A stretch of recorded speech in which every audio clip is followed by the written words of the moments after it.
I live about an hour from my school, so I am the last stop on a very long bus ride. It's a normal bus with normal students and a normal driver. I rarely pay attention to what anyone else is doing. There is one weird thing about the bus. We stop in front of an abandoned house in the middle of the trip home. We never stop there on the way to school. Nobody ever gets on or off at that stop. I used to think it was a bus safety thing, but that didn't make any sense. Most of the area was covered in dense forest with clusters of trailers packed together. There weren't any laws or cops to enforce them that could rationalize stopping at this dark shack on the side of the road going one direction each day. A few days ago, I got the courage to ask the driver about the stop when we arrived at school.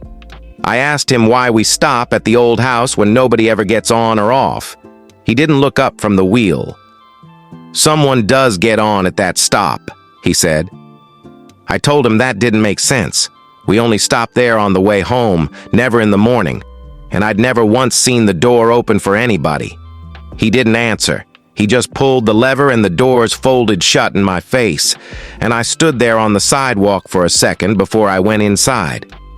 I couldn't let it go all day. Someone does get on. I'd ridden that route for 2 years. I would have noticed. So on the way home, I paid attention for the first time in my life. I sat near the back where I could see the whole bus. I watched every kid get off at every stop, watched the seats empty out 2 and 3 at a time until the forest part of town came up, and it was just me and a couple others and that long, quiet hum of the road. Then we slowed at the house. The doors opened, and something got on.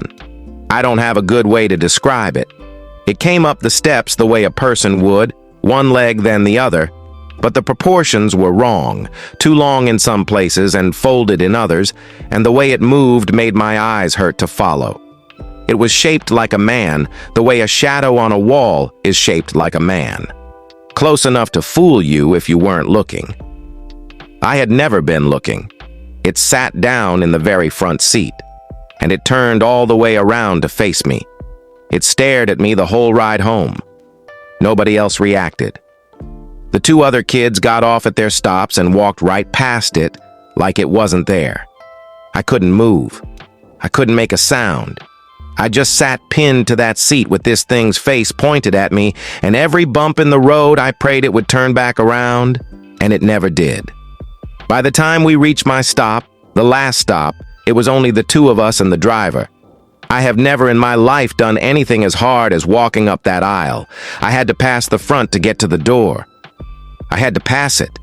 I kept my eyes on the rubber floor mat and I walked, and I swear the air got thicker the closer I got, cold and wet like breath, and I felt it watching me from inches away the entire time. I bolted for the front door, and my hands were shaking so bad I could barely work the handle, and right as I got it open, I looked back. The thing was coming down the bus steps, stepping off, onto my driveway. I screamed for my parents. I was crying, talking too fast, and they did that thing parents do where they get more annoyed than scared. And my dad went out front to prove there was nothing there. There was nothing there. No thing. No bus. The road was empty and dark, and the crickets were going like nothing had happened. They told me I fell asleep on the ride home. They told me I had a bad dream coming off the bus. My mom felt my forehead. The next day, I asked my bus driver about the thing that got on yesterday. I asked where it went after it exited the bus behind me. He looked at me this time. Dead eyes that sent dread down my spine. It got closer than usual. "It follows me every day?" I asked. "It knows you can see it now." He mumbled, turning his head back straight.